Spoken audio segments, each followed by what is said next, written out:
Prabhas versus Ramcharan. आखिर इन दोनों में कौन है तेलुगु सिनेमा का सबसे बड़ा सुपरस्टार? क्योंकि आज होगा दोनों की last 15 hits and flop movies का कंपैरिजन। आखिर दोनों में से किसने दी है सबसे ज्यादा हिट्स, तो कौन है फ्लॉप्स का सिकंदर? तो सबसे पहले प्रभास लेकर आते हैं अपनी 15वीं मूवी मुन्ना। एक एक्शन रोमांटिक फिल्म से करते हैं बॉक्स ऑफिस पर एंट्री, लेकिन ये टिक नहीं पाती बॉक्स ऑफिस पर, क्योंकि 12 करोड़ के बजट में बनकर कमाती है सिर्फ 10 करोड़ और बन जाती है एक फ्लॉप मूवी। तो वहीं दूसरी तरफ रामचरण लेकर आते हैं अपनी 15वीं मूवी चिरूथा। डायरेक्टर पूरी जगन्नाथ के साथ मिलकर बनाते हैं एक एक्शन कॉमेडी फिल्म पूरे 20 करोड़ में, और मूवी कमाती है 45 करोड़ और बन जाती है एक हिट मूवी। तो यहाँ एक पॉइंट ले जाते हैं रामचरण, क्योंकि प्रभास ने तो दे डाली है एक फ्लॉप मूवी। और फिर प्रभास लाते हैं अपनी 14वीं मूवी बुज्जिगाड़ू, एक एक्शन कॉमेडी फिल्म जिसमें त्रिशा कृष्ण के साथ मिलकर भी नहीं कर पाते हैं कुछ खास कमाल, क्योंकि 10 करोड़ के बजट में बनकर मूवी कमाती है 15 करोड़ और बन जाती है एक फ्लॉप मूवी की। तभी फिर रामचरण भी लाते हैं अपनी 14वीं मूवी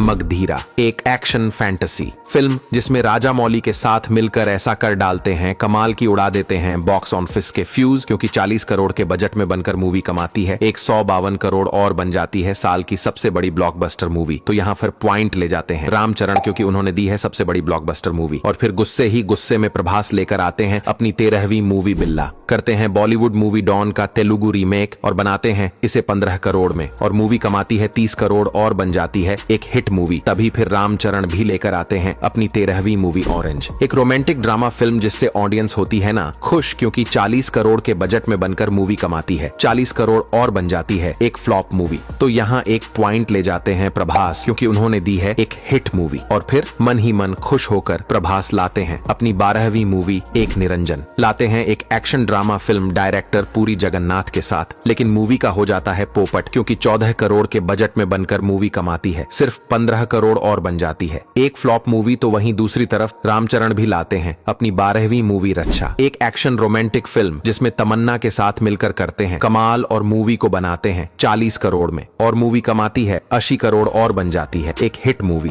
तो यहाँ पॉइंट मिलता है रामचरण को, क्योंकि उन्होंने दी है एक हिट मूवी। लेकिन फिर प्रभास की आती है 11वीं मूवी डार्लिंग, एक रोमांटिक कॉमेडी फिल्म जिससे ऐसा करते हैं जादू की 20 करोड़ के बजट में बनकर मूवी कमाती है 55 करोड़ और बन जाती है एक सुपरहिट मूवी। तो वहीं फिर रामचरण की भी आती है 11वीं मूवी नायक, एक एक्शन कॉमेडी फिल्म जिसमें डबल रोल में करते हैं धमाका और छा जाते हैं बॉक्स ऑफिस पर, क्योंकि 40 करोड़ के बजट में बनकर मूवी कमाती है 85 करोड़ और बन जाती है एक सुपरहिट मूवी। तो यहाँ दोनों को मिलता है बराबर पॉइंट, क्योंकि दोनों ने दे डाली है इस बार फ्लॉप मूवीज। और फिर प्रभास लेकर आते हैं अपनी 10वीं मूवी मिस्टर परफेक्ट, एक फैमिली ड्रामा फिल्म जिसमें काजल अग्रवाल के साथ मिलकर कर डालते हैं बड़ा धमाका, और मूवी को बनाते हैं 25 करोड़ में और कमाती हैं 50 करोड़ और बन जाती है सुपरहिट मूवी की। तभी रामचरण की भी आती है 10वीं मूवी जंजीर, करते हैं बॉलीवुड में डेब्यू और बनाते हैं अमिताभ बच्चन की फिल्म जंजीर का रीमेक, लेकिन मूवी गिरती है बॉक्स ऑफिस पर औंधे मुंह, क्योंकि 60 करोड़ के बजट में बनकर मूवी कमाती है 40 करोड़ और बन जाती है एक बड़ी डिसास्टर मूवी। तो यहाँ एक पॉइंट ले जाते हैं प्रभास, क्योंकि रामचरण ने तो दे डाली है एक डिसास्टर मूवी। और फिर बहुत ज्यादा खुश होकर प्रभास लाते हैं अपनी 9वीं मूवी रिबेल, एक एक्शन थ्रिलर फिल्म जिसमें करते हैं कमाल की एक्टिंग, लेकिन फिर भी मूवी का हो जाता है पोपट, क्योंकि 50 करोड़ के बजट में बनकर कमाती है 45 करोड़ और बन जाती है एक फ्लॉप मूवी। तो वहीं रामचरण भी लाते हैं अपनी 9वीं मूवी येवदू, एक एक्शन थ्रिलर फिल्म जिसमें अल्लू अर्जुन के साथ मिलकर कर देते हैं कमाल, क्योंकि 45 करोड़ के बजट में बनकर मूवी कमाती है 80 करोड़ और बन जाती है एक हिट मूवी। तो यहाँ एक पॉइंट ले जाते हैं रामचरण, क्योंकि प्रभास ने तो दे डाली है एक फ्लॉप मूवी। और फिर प्रभास लेकर आते हैं अपनी 8वीं मूवी मिर्ची, और जैसा नाम ठीक वैसा ही काम, क्योंकि 25 करोड़ के बजट में बनकर मूवी कर देती है कमाल धमाल, और कमाती है 80 करोड़ और बन जाती है एक ब्लॉकबस्टर मूवी। तो वहीं दूसरी तरफ रामचरण भी लेकर आते हैं अपनी 8वीं मूवी गोविंदुडू अंदरी वाडेले, एक फैमिली ड्रामा फिल्म जो ऑडियंस को आती है थोड़ी कम पसंद, क्योंकि 50 करोड़ के बजट में बनकर मूवी कमाती है 70 करोड़ और रह जाती है एक एवरेज मूवी। तो यहाँ पॉइंट मिलता है प्रभास को, क्योंकि उन्होंने दी है एक बड़ी ब्लॉकबस्टर मूवी। कि तभी फिर प्रभास की आती है 7वीं मूवी डायरेक्टर राजामौली के साथ बाहुबली, एक एक्शन फैंटेसी फिल्म जो बदल डालती है इंडियन सिनेमा का इतिहास और लोग करते हैं इसकी जमकर तारीफ, क्योंकि 180 करोड़ के बजट में बनकर मूवी कमा डालती है 650 करोड़ और बन जाती है प्रभास के करियर की सबसे बड़ी ब्लॉकबस्टर मूवी। कि तभी रामचरण की भी आती है 7वीं मूवी ब्रूस ली, एक एक्शन कॉमेडी फिल्म जिसमें राकुल प्रीत सिंह के साथ भी नहीं कर पाते हैं खास कमाल, क्योंकि 60 करोड़ के बजट में बनकर मूवी के उड़ जाते हैं फ्यूज और कमाती है 62 करोड़ और बन जाती है एक फ्लॉप मूवी। तो यहाँ पॉइंट मिलता है प्रभास को, क्योंकि उन्होंने दी है सबसे बड़ी ब्लॉकबस्टर मूवी। और फिर मन ही मन खुश होकर प्रभास लेकर आते हैं अपनी छठी मूवी बाहुबली 2।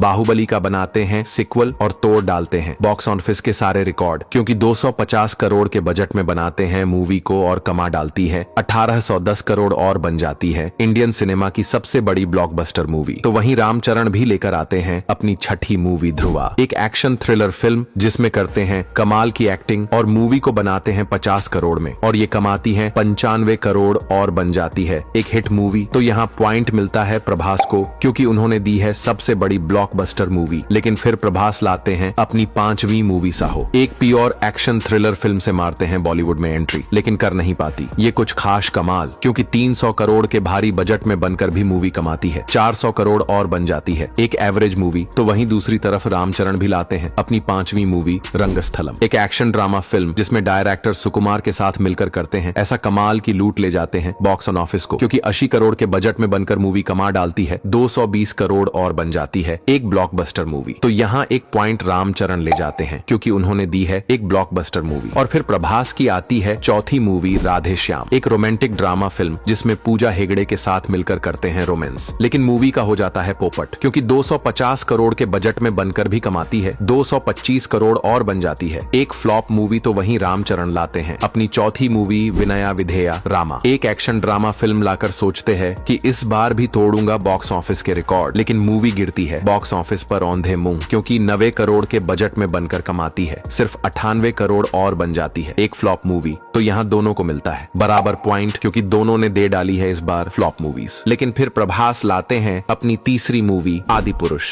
जिसमें बनते हैं राम, लेकिन फिर भी पकड़ नहीं पाते हैं बॉक्स ऑफिस को, क्योंकि 5 करोड़ के बजट में बनाते हैं मूवी को और कमाती है 350 करोड़ और बन जाती है साल की सबसे बड़ी डिसास्टर मूवी। तो वहीं दूसरी तरफ रामचरण भी लाते हैं अपनी तीसरी मूवी RRR, डायरेक्टर राजामौली के साथ मारते हैं बॉक्स ऑफिस पर एंट्री, जिसे देखकर लोग हो जाते हैं हैरान और मूवी लूट ले जाती है बॉक्स ऑफिस को, क्योंकि 500 करोड़ के बजट में बनकर कमाती है 1300 करोड़ और बन जाती है एक ब्लॉकबस्टर मूवी। तो यहाँ पॉइंट ले जाते हैं रामचरण, क्योंकि उन्होंने दे डाली है इस बार सबसे बड़ी ब्लॉकबस्टर मूवी। कि तभी फिर प्रभास की आती है दूसरी मूवी सलार, डायरेक्टर प्रशांत नील के साथ लाते हैं एक प्योर एक्शन थ्रिलर फिल्म और मचा डालते हैं बॉक्स ऑफिस पर धमाल, क्योंकि 300 करोड़ के बजट में बनकर मूवी कमाती है 700 करोड़ और बन जाती है प्रभास के करियर की एक और बड़ी ब्लॉकबस्टर मूवी। तो वहीं रामचरण की भी आती है दूसरी मूवी आचार्य, एक और एक्शन थ्रिलर फिल्म लाते हैं अपने फादर चिरंजीवी के साथ, लेकिन इस बार नहीं कर पाते हैं कुछ खास कमाल, क्योंकि 130 करोड़ के बजट में बनकर मूवी कमाती है 80 करोड़ और बन जाती है एक डिसास्टर मूवी। तो यहाँ पॉइंट मिलता है प्रभास को, क्योंकि रामचरण ने तो दे डाली है एक डिसास्टर मूवी। और फिर प्रभास लेकर आते हैं अपनी पहली मूवी कल्कि, एक साई-फाई एक्शन फिल्म जो मचा देती है इंडियन सिनेमा में धूम, क्योंकि 600 करोड़ के बजट में बनकर मूवी कमा डालती है 1100 करोड़ और बन जाती है एक ब्लॉकबस्टर मूवी। तो वहीं रामचरण भी लेकर आते हैं अपनी पहली movie game changer, director Shankar के साथ मिलकर बनाते हैं इस एक्शन थ्रिलर मूवी को, जिसे देखकर ऑडियंस हो जाती है बेहाल और 400 करोड़ के भारी बजट में बनकर भी मूवी कमाती है सिर्फ 200 करोड़ और बन जाती है रामचरण के करियर की एक बड़ी डिसास्टर मूवी। तो यहाँ एक पॉइंट ले जाते हैं प्रभास, क्योंकि उन्होंने दी है एक ब्लॉकबस्टर मूवी। तो दोस्तों यही है प्रभास और रामचरण की last 15 hits and flop movies. अब आप लोग बताओ इन दोनों में कौन है विनर और कौन है तेलुगु सिनेमा का सबसे बड़ा सुपरस्टार, और आखिर कौन है आप सभी का फेवरेट एक्टर।